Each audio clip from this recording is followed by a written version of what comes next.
Welcome dear rockers, कैसे हो आप सभी। तो आज हम आपके लिए लेकर आ गए हैं 2025 की Telugu language horror film the devil's chair की स्टोरी। तो कहानी की शुरुआत में हमें पता चलता है कि सदियों पहले नीलावती नाम की एक चुड़ैल नॉर्थ इंडिया में रहा करती थी, जो यक्ष रैल्म से धरती पर आई थी, पर वो वापस अपने रैल्म में नहीं जा पा रही थी, इसीलिए वो इंसानों के बीच भटकने लग गई। और हाँ, वो बहुत ही पावरफुल भी थी। वो जानवरों से भी बातें कर सकती थी और नेचर से भी कनेक्ट हो सकती थी। उसने अपने ज्ञान पे एक बुक लिखी जिसको उसने नाम दिया नीलावती ग्रंथम। उस वक्त नीलाक्षा नाम का एक लालची साधु भी रहा करता था। उसने नीलावती की बुक चुराकर पढ़ने की कोशिश की क्योंकि वो अमर होना चाहता था। तब नीलावती ने उस बुक को श्रापित कर दिया कि जो भी मेरे बुक को आधा अधूरा पढ़ेगा उसका दिमाग खराब हो जाएगा और जो पूरा पढ़ लेगा उसकी मौत हो जाएगी। कुछ लोगों का मानना है कि नीलावती अभी भी अरावली हिल्स के पास ही रहती है। फिर हम आरती नाम की एक लेडी को मिस्टर मनोज नाम के फेमस मेंटलिस्ट के आगे गिड़गिड़ाते हुए देखते हैं। आरती बताती कि मेरी बेटी मिल्की को भूत ने पजेस कर लिया है, किसी भी तरह से इसे बचा लीजिए। तो मनोज सवाल करता है कि तुम्हें कैसे पता कि इसको भूत ने पजेस किया है, कोई साइकोलॉजिकल प्रॉब्लम भी तो हो सकती है ना।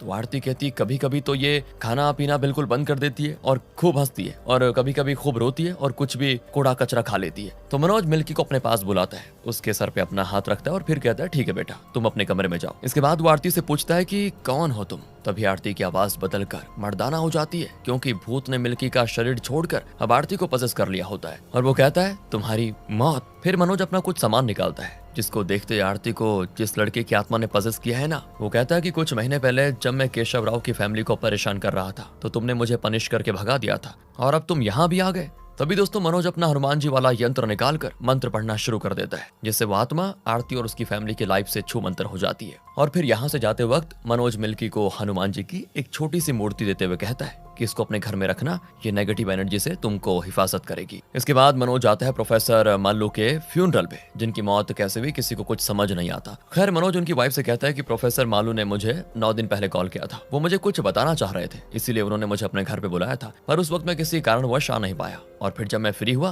तो उन्होंने कहा कि अभी मैं थोड़ा बिजी चल रहा हूँ, इसलिए कुछ दिनों के बाद आना। और अब बताओ ये सब हो गया तो क्या उन्होंने आपसे कुछ कहा था। प्रोफेसर की वाइफ कहती है उन्होंने मुझे ये बुक आपके हवाले करने को कहा था सिर्फ। दूसरी ओर हम एक प्रेग्नेंट लेडी को देखते हैं जो कि एक आवाज सुनती है और अचानक उसका खुद से कंट्रोल खत्म हो जाता है। वो एक कांच के टुकड़े से अपने पेट पे बार बार हमला करके अपने अजन्मे बच्चे की जान ले लेती है।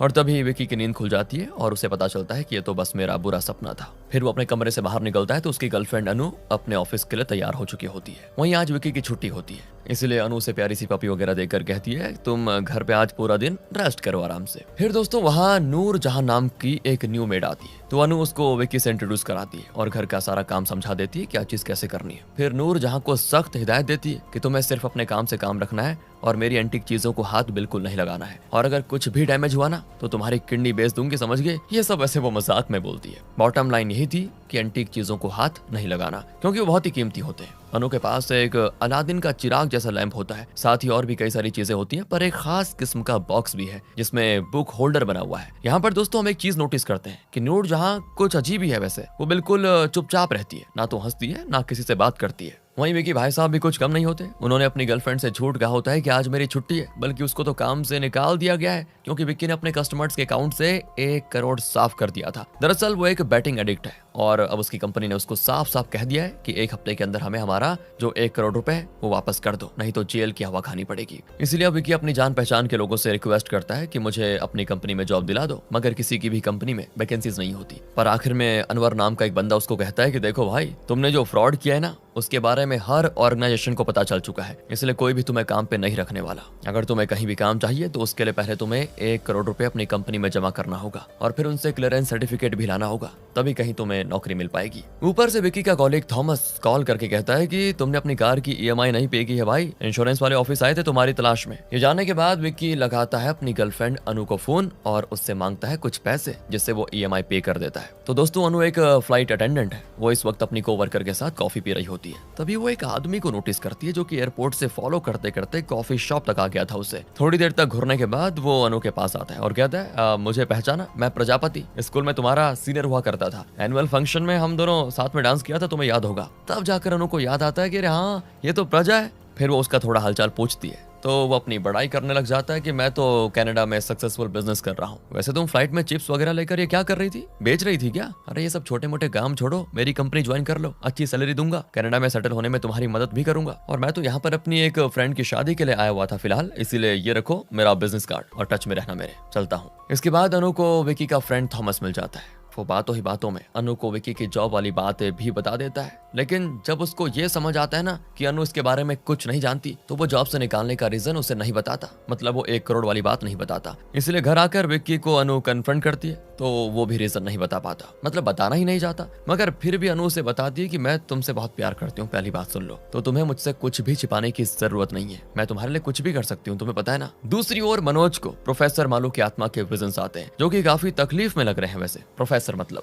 वो मनोज से कहते हैं कि वो बुरी शक्ति पृथ्वी में प्रवेश करने की कोशिश कर रहा है, तुम्हें उसको रोकना होगा, और ये काम तुम हनुमान जी के शस्त्र से ही कर सकते हो। मनोज, तुम्हें इस धरती को उसके प्रकोप से बचाना होगा। इसके बाद मनोज जाता है अपने प्रोफेसर अर्जुन के पास। वो भी किसी बुरी शक्ति की वजह से विकलांग हो गए थे। उन्हें मनोज बताता है कि मुझे प्रोफेसर मालू के विजन्स आए थे, वो आग में जल रहे थे और वॉर्न कर रहे थे हमें। तब प्रोफेसर अर्जुन कहते हैं, हम 4 लोगों को बुराई के खिलाफ लड़ने के लिए नियति ने चुना था, जिसमें से प्रोफेसर मालू तो चल बसे, और अब मेरी हालत नहीं रही कि मैं कुछ कर सकूं। एक तुम बचे हो और एक वो जिससे हमारी मुलाकात बजरंगबली की दया से शुद्ध पूर्णिमा के दिन होगी। वो बुरी शक्तियों के लिए नाइटमेयर से कम नहीं होगा। ये लॉकेट अपने पास रखो, जब भी हमारा चौथा साथी तुम्हारे पास आएगा ये लॉकेट लाइट अप हो जाएगा। दूसरी ओर हम अनु को अपनी एयरलाइन कंपनी से कॉल पे बात करते हुए देखते हैं। इस वक्त सारी एयरलाइंस कंपनीज में कुछ गड़बड़ी चल रही है, इसीलिए वो अपने स्टाफ की सैलरी को कम कर रहे हैं, जिससे अनु और परेशान। ऊपर से विकी कहता है कि मुझे कुछ पैसों की और जरूरत है, तो वो कहती है मैं खुद परेशान हूँ अभी विकी, एक काम करो ना, तुम भी कोई जॉब ढूंढो, क्योंकि तुम्हारे खर्चे बहुत ज्यादा है। घर का सारा खर्चा तो मैं संभाल लेती हूँ, फिर पता नहीं तुम्हारे पैसे तुम कहाँ खर्च करते हो।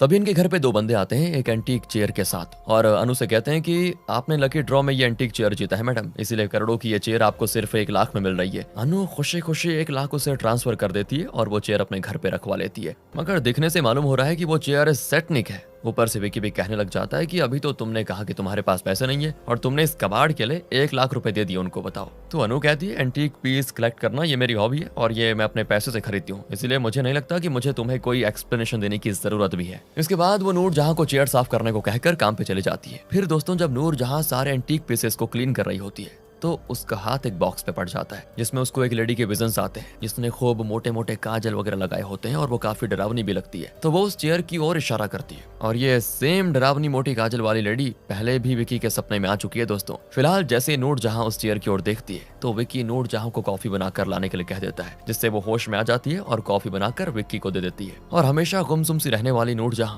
आज एक लंबा चौड़ा भाषण भी देती है कि हमारी नींद ही कभी कभी हमारी कमजोरी बन जाती है, वही हमारे विनाश का कारण बन जाती है। अच्छा, अब मेरा काम खत्म हुआ, मैं अपने घर जा रही हूँ। विक्की हैरान हो जाता है। अब नूर जहां तो चली जाती है, मगर विक्की को ऑमलेट खाने का बड़ा मन होता है, इसलिए वो बढ़िया प्याज वगैरह एक प्लेट में लेकर लिविंग रूम में आ जाता है, जहां वो टीवी देखते हुए प्याज को काट रहा होता है, जिससे उसका हाथ गलती से थोड़ा कट भी जाता है। फिर वो जैसे ही अपने हाथ को झटकाता है, तो उसकी खून की बूंदें उस चेयर पे गिर जाती है और सामने से एक अजीब सा आदमी विराजमान हो जाता है, जिससे विक्की की हालत खराब। वो डर कर वॉचमैन को आवाज लगाता है, तो वो बताता है डरो मत, मैं पोंडक्षा हूँ, तुम्हारे रक्त की आहुति की वजह से मैं प्रकट हुआ हूँ और अब बारी है तुम्हारे इनाम की। ये कहते हुए वो हवा से कुछ नोट्स गिरा देता है, जिसे विक्की बिना टाइम गवाए उठा भी लेता है, और तभी पोंडक्षा गायब। फिर विक्की क्या करता है दोस्तों कि पोंडक्षा के दिए हुए पैसे से वो थॉमस के साथ शराब पी लेता है और फिर वापस घर आकर पोंडक्षा को बुलाने की कोशिश करता है, पर वो तो दर्शन देने को तैयार नहीं होता। तो विक्की अपने दिमाग पे जरा जोर डालता है और उसे याद आता है कि मेरे खून के छींटे पड़ते ही पोंडक्षा आ गया था, तो इस बार भी जानबूझकर वो अपनी कलाई काट कर अपना खून चेयर पे डाल देता है। तभी कुछ देर में पोंडक्षा चेयर से प्रकट हो जाता है, जिसके बाद विक्की का पहला सवाल यही होता है कि तुम हो कौन,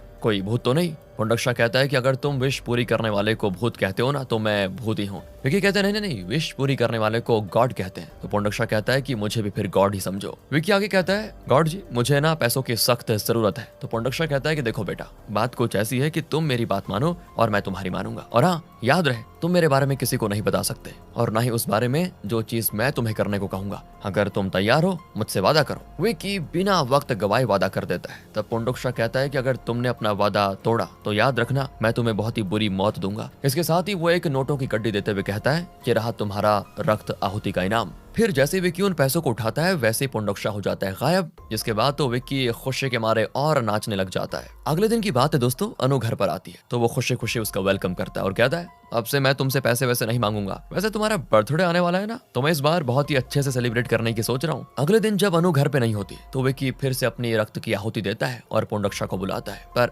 इस बार पोंडोक्षा सिर्फ रक्त की आहुति से खुश नहीं होता, वो एक मरी हुई बिल्ली की भेंट मांगता है विकी से। हम मरी हुई बिल्ली कहाँ से लेकर आए गए, तो इसीलिए विकी पहले एक जिंदा बिल्ली खरीदता है, फिर उसे जान से मारकर पोंडोक्षा को भेंट करता है। पता है दोस्तों, उसने ना बड़ी बेरहमी से बिल्ली को एक थैले में डालकर पत्थर से पटक पटक कर मार डाला। इससे खुश होकर पोंडोक्षा उसको एक और नोट की गड्डी देता है। फिर उन्हीं पैसों से वो अनु का बर्थडे सेलिब्रेट करता है और एक डायमंड रिंग उसे गिफ्ट करता है। अनु बड़ी खुश हो जाती है और दोनों के बीच जमकर रोमांस होता है। इसके बाद थॉमस कॉल करके विकी को काफी डांटता भी है और कहता है, अब तो काफी कम टाइम बचा है, तुम पैसे कब लौटा रहे हो? अगर तुमने टाइम पे पैसे नहीं लौटाए तो ये तुम्हें अरेस्ट करवाने के साथ ही मुझे भी जॉब से निकाल देंगे, क्योंकि मेरी सिफारिश में ही तुम्हें जॉब पे रखा गया था। विकी कहता है, देख भाई, मैं कुछ करता हूँ बहुत जल्द। तो अब विकी अगली बार पोंडोक्षा को अपनी मुसीबत के बारे में बताते हुए कहता है कि मेरे साथ ये हो गया। पोंडोक्षा कहता है, आखिर गलती तो इंसानों से ही होती है ना, अगर तुमसे हुई तो कौन सी बड़ी गलती है। मगर दोस्तों, वो डायरेक्टली उसको 1 करोड़ देने के बजाय कहता है कि मैं तुम्हें कुछ पैसे दूंगा, उन पैसों से